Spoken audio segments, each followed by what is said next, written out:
Here's the server I'm building. This is going to be a dual processor Opteron with 8 cores in each processor. So a total of 16 cores, 8 gigs of memory, 60 gig solid state hard drive, and a terabyte backup drive.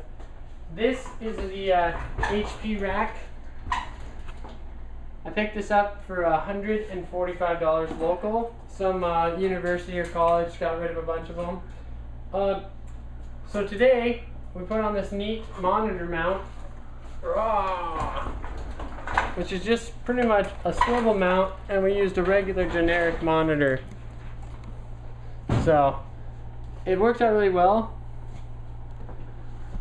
especially since any of the other rack mount monitors were roughly in the $600 range, and this costs about $250 for the monitor and the mount. Very cost effective.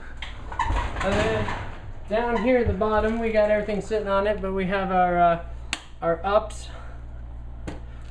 So ups, 4-use Antec case, and our monitor, our Hewlett Packard rack.